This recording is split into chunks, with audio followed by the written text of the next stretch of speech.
Yes, people, it's Joe Bear here, and I'm your host today, courtesy of Rio Ferdinand and New Era Sports Global. Okay, so hope you're staying home and staying safe. Let's get going. But today, the big topic, the main topic, Paul Pogba. Rio, thanks for having me. Let's get straight to it, all right? Yeah. The top topic so far, right? Paul Pogba. I just want to ask, what do you think he brings to Man United? And is the criticism that he receives justified? I think he brings someone who knows how to win. He's been in winning changing rooms, winning environments for much of his career. He's won multiple trophies, leagues, cup competitions in Italy with Juventus, the best team in Italy. He's won the World Cup with France, an integral member of that team. He's won the UEFA Cup and others with Manchester United. So he's won stuff. He knows how to win. And I think he brings that superstar status that Manchester United have always had within their dressing rooms. All right, cool. So you've named like the titles and stuff like that, but a lot of people can rebuttal that because and I'm not trying to be the person negative towards Pogba. I just want us to look at the situation from a holistic point of view. He's won titles in Italy. You can argue that, you know, it wasn't at its best times in the league then anyway. They were still kind of coming back up, etc. So, you know, he played in the team with the great players, which they probably would have won anyway. You know what I mean? He was instrumental, but we need him, right? Especially yourself as a United fan, you need him to be more instrumental for Man United. Yeah. Has he shown in the last 4 seasons that he's been at Man United that he's got the qualities and that he's actually up for doing the job? I've said on multiple occasions, I think that Paul Pogba is a very honest guy in his self-assessment. And I think that he would have expected maybe some more from himself. But then when you actually look at his stats within that squad of players that have been there, he's like, for instance, the last full season that he played, he's at the top of every stat in terms of goals, chances created, in terms of assists, in terms of passing, in terms of ball retention, etc. He's the person who's actually the catalyst for pushing that team on when he's been fully fit. Has he been the Paul Pogba that we come to expect when it's a £90 million transfer on a consistent basis? I'd argue probably that it hasn't been as consistent as you'd like. But at the same time, this has been a squad in absolute transition. Had multiple managers as well, different managers. And I don't think that when you spend £90 million, it's like a business. If you invested £90 million in your business on a certain part of your business, you'd probably make that the actual jewel in your crown and build around it. Where I don't think that's happened with Paul Pogba. I think he's a player. You're spending that much money. He's a superstar that he is. You know what he brings to the table. He's won multiple things, been instrumental in doing that. How are you not going to build that around him? Doesn't matter who you bring into a team. If the team isn't consistent and the team is still trying to find itself, yes, you can bring in great players, but for them to make that huge difference and to just be that absolute catalyst and taking them from a very low ebb to being absolute Champions League contenders and league winners, I think is impossible to expect. I understand what you're saying. I mean, of course, when you look at United, like you said, they've been through the transition period. But I think some may argue that despite the transition that's been going on, it's still not been good enough from his aspect. For example, when you look at him from France, you know what I mean? In the World Cup, a different human being. Playing alongside world-class players, seasoned players, players that know the system consistently and understand what their jobs are. That has not been the case at Man United for a while. And there's been a team trying to find out what it is. There's been no real consistency in them teams. So I think that it's been that's been one of the big issues. And I don't feel he's been even played in his best position a lot of the time. And what would you say is his best position? 6 on the left? As one of the three. One of the three in the more attacking side of the three. I think playing him as a defensive midfielder, he can do it. But if you're wanting him to be that £90 million star that you've invested in, his best position, I think, is one of those three guys in the more attacking roles to create stuff. I think when you bought him from Juventus, based on what he was doing at Juventus, and what was he doing there? He was creating chances. He was scoring goals from outside the box, etc. When they wanted to create something in a bit of imagination, they was going through him. So that he's not been put in that position. He's not been put on that, given that platform. And I think far too often, listen, what was he doing well at the time? he still was doing, in terms of the Man United squad, up there with the best numbers. Is it what was competitive to the likes of Kevin De Bruyne, etc.? Probably it wasn't actually. Definitely not, because he's in a team fighting to win the Premier League, on Champions League, on different fronts, in a team that's very stable, very set, with great players around him. These points are all solid. Some other people in the industry may say different things. Now, for example, Graham Souness, who we know, hasn't always been as super positive on Paul Pogba. Obviously, we know Graham was a fantastic player. From what I know and what I've seen, I know that he's done bits. The records speak for himself. Why is it that people such as himself, even former teammates such as Gary Neville, Roy Keane, Jason McAteer, Carragher, Scholes, they've all had something to say about Paul Pogba, saying that it's just not quite good enough. Do you think it's directly aimed at him? Do you think it's a frustration, especially from the United boys, because there's not as much success? What is that down to? I think it's frustration, but also I think a lot of it is from social media. I think a lot of their opinions, a lot of what they say, a lot of people in the media, it stems from the social media presence that he has. And I think a lot of the guys are old school, and I can be probably accused of being a little bit like that at times, especially at the beginning when I first got into punditry, because you want people to kind of follow suit of what it was like before. You're serious about the game, obviously. You're not broadcasting all that stuff on social media. He's injured. He's going to a christening or wedding and dancing. He's in a change room dancing, etc. This is Paul Pogba. That's his life. That's the way he is. You can't beat him with a stick because that's his personality. He's different to everybody else. He's not. This generation of player are different to my generation, and even more the likes of Roy Keane, Graham Souness. The landscape has changed so much since then that we can't expect them to act and behave exactly the way we did. Paul Pogba doesn't drink. He's not a nightclub merchant, but he goes on social media. What's worse? Because the players that we're talking about before were people who, like myself, who would be in a nightclub or would be drinking at times. But he doesn't do that. But he's still being absolutely vilified for being present and being smiley and being happy. And that's a big thing. He's being happy. He's showing himself smiling because he's injured. He shouldn't. I don't agree with that. People's mental health is a big issue. If you can't be yourself in your downtime while you're injured, what are people expecting? Do you to sit around morbid and be depressed? I don't understand it. And listen, I understand that social media does play a big part in the perception of a player. But trust me, Paul Pogba is someone who's very, very hardworking, desperate to be known as a great footballer and to continue to win trophies, etc. at Manchester United. Or if in the future, if that might be somewhere else, he's going to judge himself on winning trophies. I know that. But to keep on absolutely pounding him with the blame and bringing his name into the conversation right now in such a negative standpoint, when he's played, I think, 7 games this season. 7 games he's played. And he's the focal point of conversation as to why Man United aren't doing so well. How does that happen? How is he to blame? I don't understand it. I guess it's, even though I'm the one asking you questions, from an outsider looking in, it's sometimes social media gives you a glimpse of what's going on in society.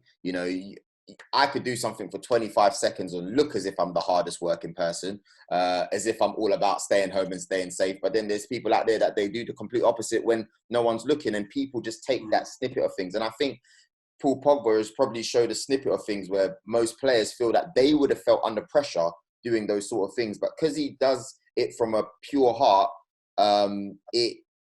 sometimes I've even heard you say sometimes when you do things from a pure heart, you can kind of get vilified in a way. Do you see what I mean? And because he keeps quiet about things, it doesn't really help. But let me be a bit more controversial here.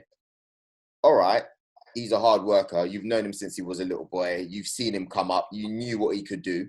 But it also doesn't help that his agent, Mino Raiola, comes out, and I'll be honest with you, bro. Sometimes I just see like a tirade of tweets and I think, what's going on? Is this a fake account?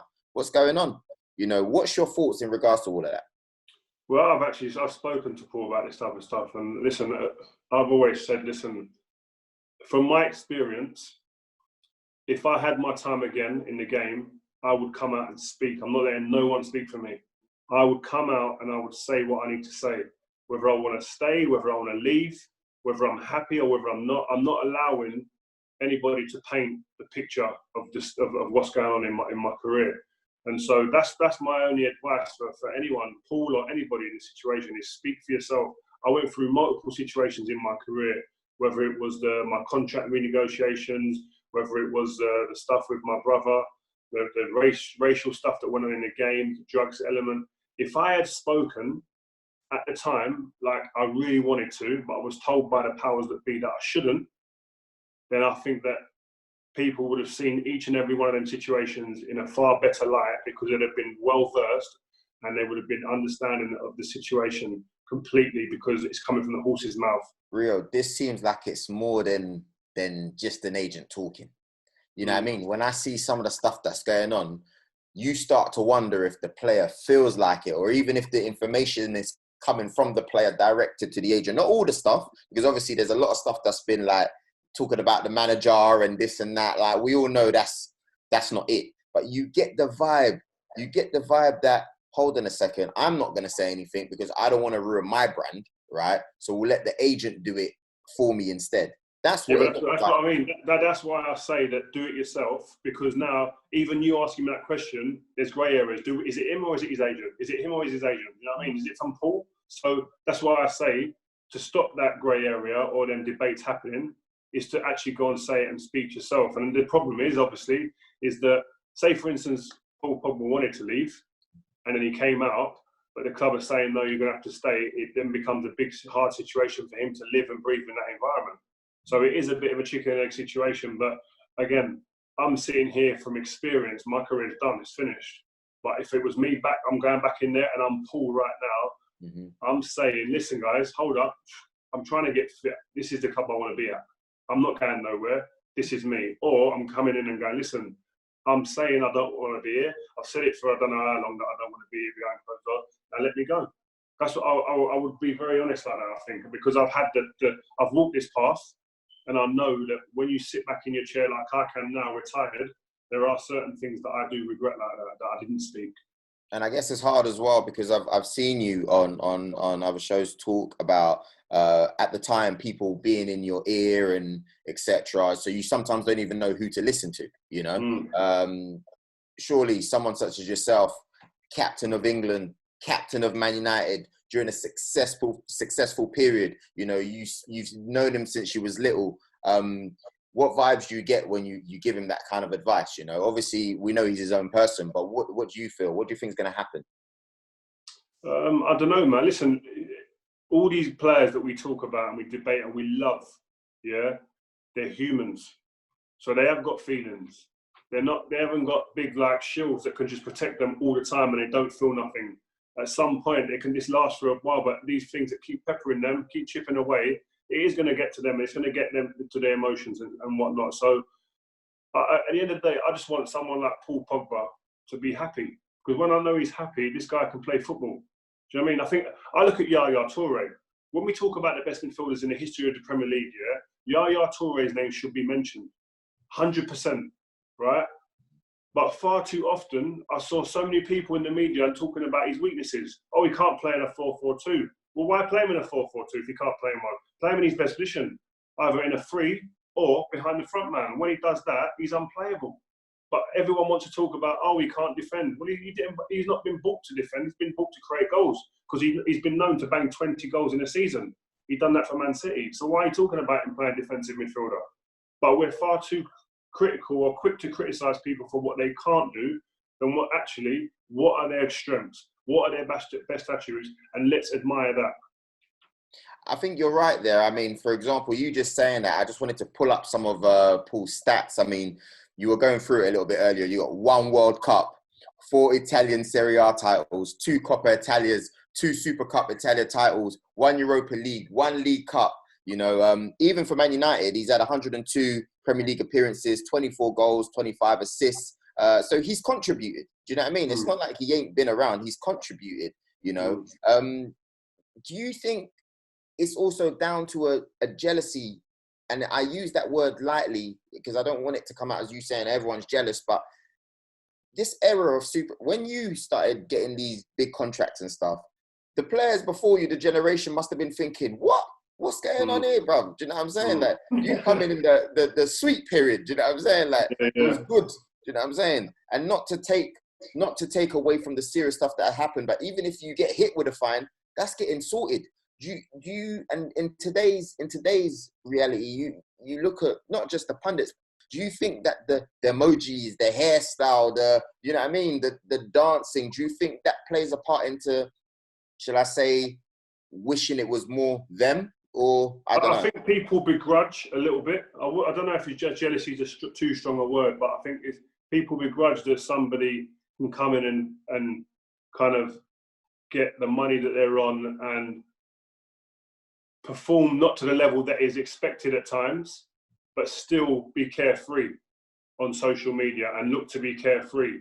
But because Paul has a smile and he's laughing and he seems happy on social media, that doesn't necessarily mean that he's completely satisfied with his performance or with what's going on in his life. Like you said before, that's a snapshot. That's 1 second, 10 seconds in his life there that he's put out there. But that he might turn that camera off and be sitting there and pulling his hair out about his performance. So the notion that he doesn't care, that he has, these people don't know him. You can't tell me he doesn't care. I know he cares. He wants to be as good as he can be. That he wants to fulfill all that potential. Whether he's doing that or not, that's another debate. But don't tell me he doesn't care. The kid cares. He loves football. I've not seen many guys who love football the way this boy likes it. It's definitely something for the generations and the difference in the finances, the difference in the exposure, superstardom with the social media now. The exposure these players get is so different to what we were used to. I think some people maybe need to catch up in that sense, is to just understand, respect and appreciate this is a different time. The flip side of the coin is understanding as well the temperature from the fans, from the supporters, is that if you get a sense that people are getting a little bit disgruntled at certain things that you put in the media, then maybe you do need to taper it down a little bit. But then that's a decision for the player. But also for the club. I think the club have to take some responsibility in that. The club have obviously got their social media teams. And if I was part of a social media team at a football club, I'd be keeping an eye on everyone's account. And if I thought something was having an effect on the supporter in the stand that could affect the environment when we're playing a game, then I would make the right adjustments to that by speaking to that player to make sure it gets adjusted and sorted out.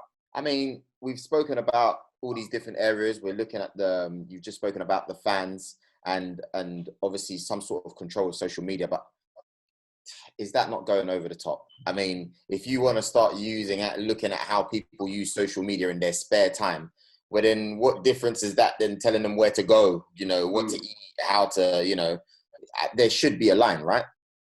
Yeah, I agree. But I think a player has a responsibility to manage his social media nowadays. It's that important in terms of the machine at the club that it has to be looked at, it has to be governed, because it can have an effect on the terraces. Again, like if Paul Pogba was putting something on social media, his reach is that big that it can affect the people that come to the stadium or fans from all over the world. So that has to be managed. And so I think that's a responsibility, yes, with the player, but also with the football club.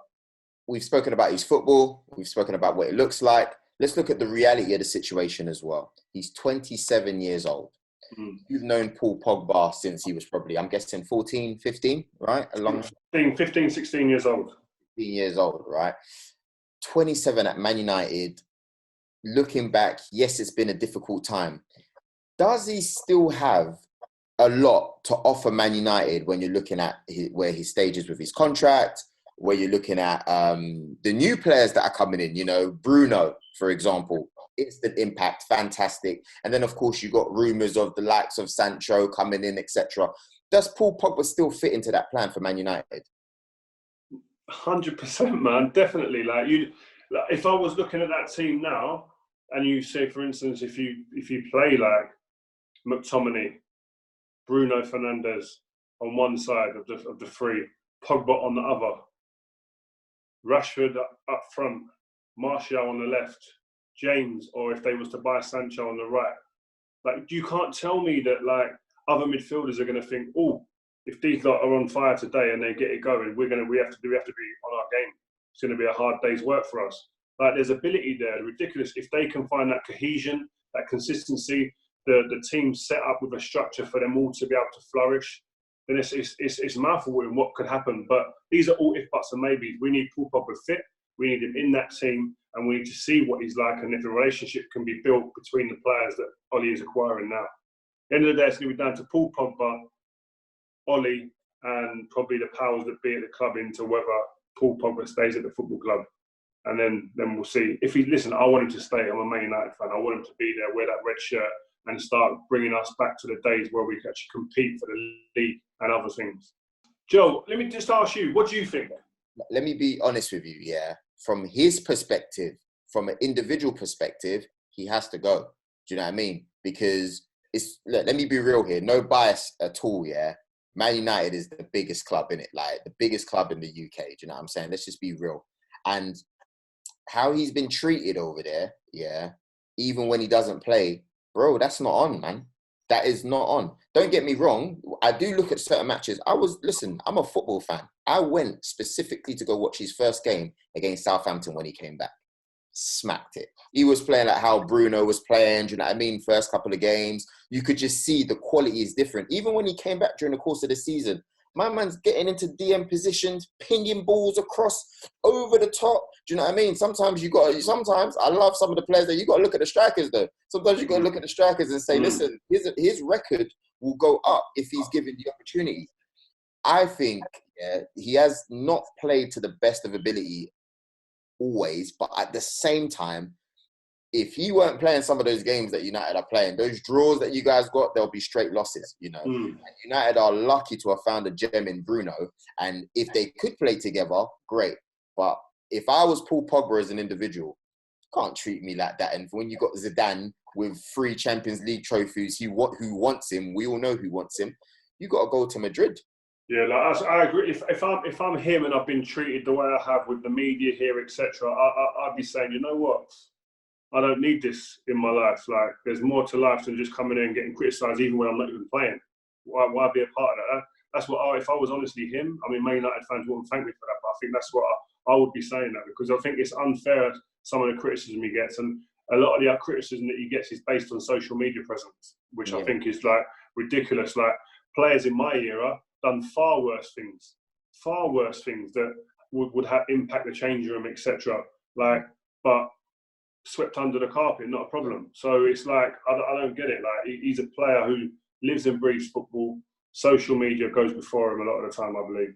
And I think before, people didn't really understand social media. So I think, especially when it was first happening, he was more like the big superstar doing it. You know, there weren't a lot of people having fun on social media before. Do you see what I'm saying? So when he came, he's probably had to take a lot of he suffered a lot because of the whole thing. But also, when I look at it, Rio, it's a game of trophies. Do you see what I'm saying? Like, I don't care. People get at me and who I support, whatever. When I look at things, I go, it's about the trophies. You know what, Joe? 100%. We didn't even touch on that. Like, again, a career is not a long time in this game. You don't get a long time here. So he's sitting there and thinking, I'm 27 years old, and I've given 3 years to the club.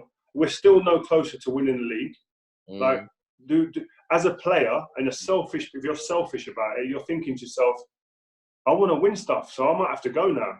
I might have to go to a team just capable of winning things, and this might be the time for me to leave. And I think that people keep talking about loyalty and all that. Loyalty in this game is dead. Don't even use the word. That word should be like extinct in this game, because listen, it works both ways. Once a player is surplus to requirements or he reaches a certain age, the club don't sit there and try and fire you and say, come on, we'll hold your hand and ease you along here. No. Thank you. See you later. Now, who's next in line? So to ask a player to be loyal and to give up all of everything for a club, I think is very hard to do in today's game now. You want a story to tell your grandkids, but not about personal trophies or thingies that you've got, achievements that you've made. My team were the best team in the land, or in Europe, or in the world. Your kids don't want to hear about how much money you've got. Yeah, it's great. They've given set up a nice life. You're going to get that anyway. They wanted the stories your grandkids and your kids are going to want to be listening to and sitting down like it's reading time, listening time in your house in the front room when you've got your slippers on, is the nights, the big nights when you won stuff. Well, we'll see what happens. Rio, thank you very much for having me. Thank you. And I look forward to speaking to you soon. Everybody watching, this has been the debate with Rio. Make sure you follow, like, share, comment, subscribe. Anything you can do to keep on supporting Joe Bayer here. Signing out. Peace.